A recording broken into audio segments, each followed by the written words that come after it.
Hey YouTube, welcome back to my channel. Thank you so much for joining me on another video. For today's video, we are finally going to be reviewing the newest releases from the House of Kayali, the Wedding Silk Santal 36, as well as the Wedding Velvet Santal 35. So if you'd like to hear my thoughts on these two new releases, then keep on watching. If you are new to my channel, welcome. My name is Oshimari. It is so nice to meet you. On this channel, I talk about all things smell goods. So if that sounds like something you'd be interested in, then don't forget to subscribe to my channel before you leave today, as well as give this video a thumbs up. And if you are a returning viewer, hey, it is so good to see you. All right, you guys, so the House of Kayali did a thing. They gave us not one release, y'all, but they gave us two. So in front of me, I have the 1.7 in Silk Santal, and I have the 10 ml in the Velvet Santal one because I wasn't really sure how I was going to like this one.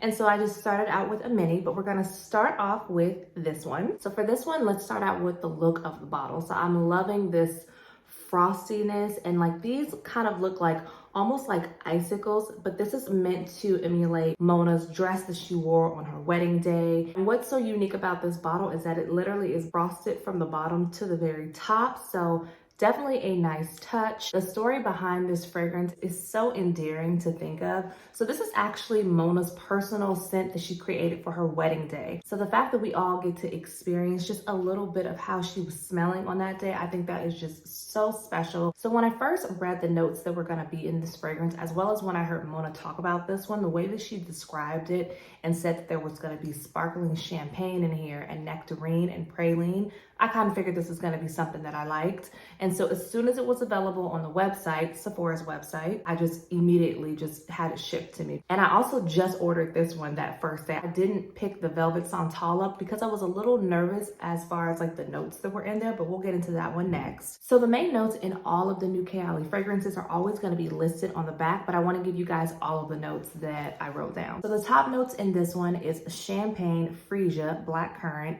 In the mid, you have nectarine, praline, jasmine, orange blossom, and May rose. And in the base, you have vanilla, sugar, sandalwood, musk, amberwood, and oak moss. And to me, what I pick up in the opening of this is definitely that jasmine. You get a little bit of that praline. And I also pick up a little bit of like a sparkly note, which is from that sparkling champagne. But then there's also like an undertone, like a slight undertone of like some milkiness in here, which is coming from the sandalwood, which just rounds this fragrance out. And also when I first smelled this fragrance, two other Kayali fragrances came to mind. And the two fragrances that came to mind is Kayali's Vanilla 28, as well as Kayali Deja Vu White Flower 57. So I'm guessing that that vanilla sugar in here is what's kind of giving off like just slight remnants of Vanilla 28. But this is not Vanilla 28. And then Deja Vu White Flower comes to mind because of the floral notes that are in here, like the orange blossom and the freesia. But Deja Vu White Flower is much louder as well as much more heavier on florals. And this is not floral heavy at all. This fragrance is way more romantic and evanescent smelling than both of those fragrances. So this one definitely stands on its own. It smells gorgeous. I absolutely think that it is a beautiful addition to the Kayali line. This is sweet.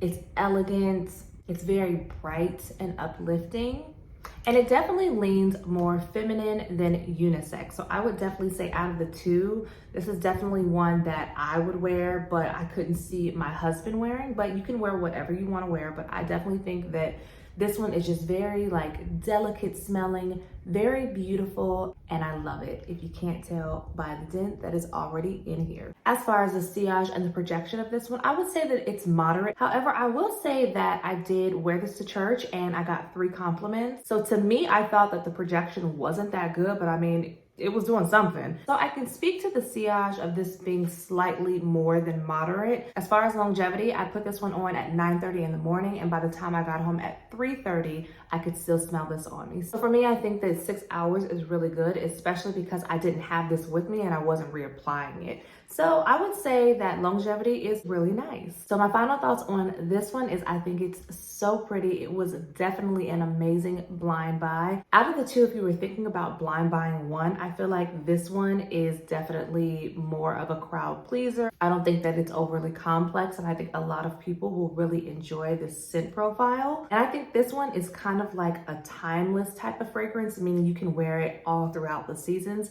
but I think it's perfect right now for the summertime because it's so sparkly and bright and effervescent. Now let's move on to the Wedding Velvet Santal.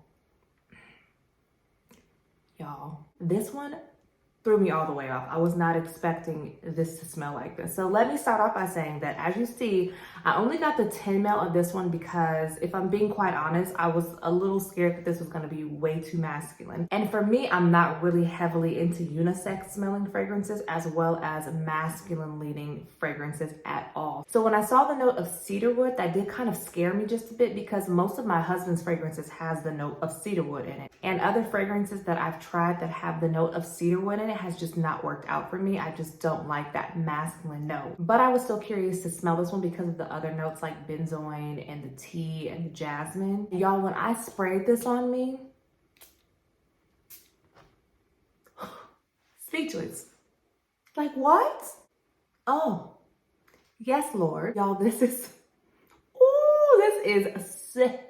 The depth and the warmth in here, ooh, is so good. It's a bit velvety and oh, it is so cozy smelling, y'all. So this one has top notes of tea and jasmine. In the mid, you have cedarwood and white musk. And then in the base, you have benzoin and sandalwood, y'all. And the benzoin in here, this is extremely sexy and has this like warmth element to it that like makes you want to like kind of cozy up next to someone. So it definitely is giving off date night as well as like fall and winter vibes, in my opinion. And immediately when I smelled this, it transported me to fall to the point that I broke out one of my fall candles in the background because it just put me in like all of those fall vibes. I can definitely see myself wearing this now as I've already been wearing it, but I would definitely say that this fragrance is gonna be a perfect transitional fragrance from summer to fall because it has all of those cozy, warm, and snuggly elements that fall has. I would definitely say that this one is unisex. I can see myself wearing this one as well as I could see my husband wearing this one, and I would really enjoy this on him. And in comparison to Silk Santal, I would say that this one is more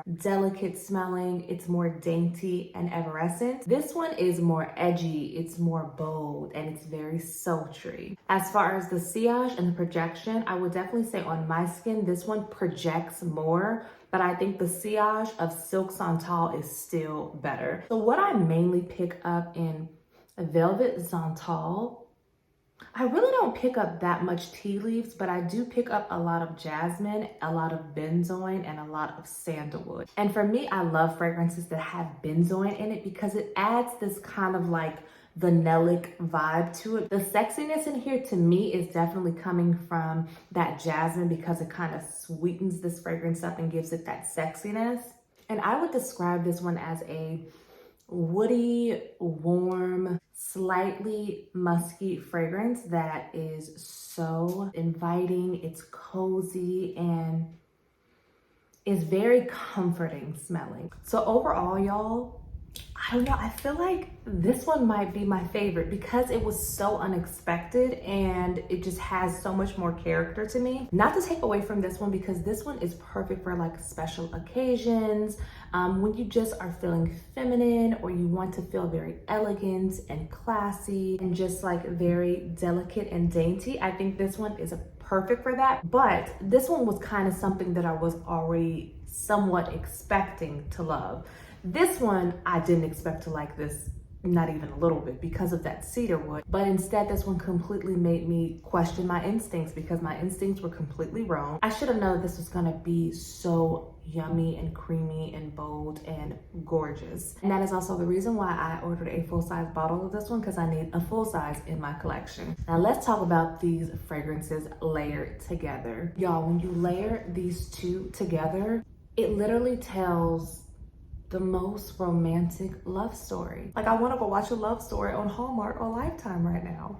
Velvet Santal gives Silk Santal like this, like a bit more creaminess, a bit more boldness and sexiness. Whereas Silk Santal gives Velvet Santal this like more of like a feminine, upbeat brightness.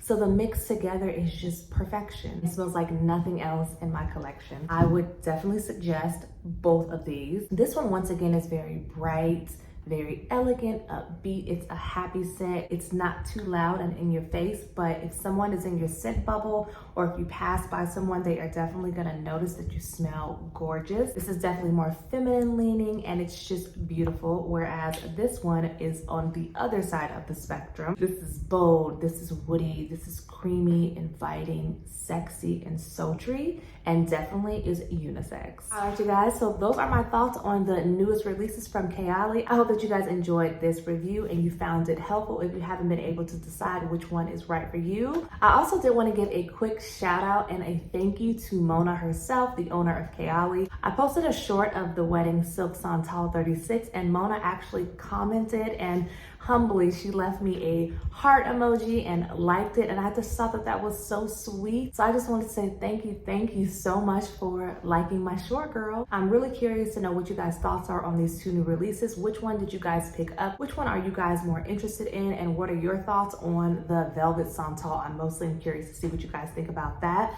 If you did like today's video, don't forget to give it a thumbs up. And if you're not subscribed, subscribe to my channel before you leave. And as usual, take care of yourself. God bless you all. And I will see you on the next one. Bye.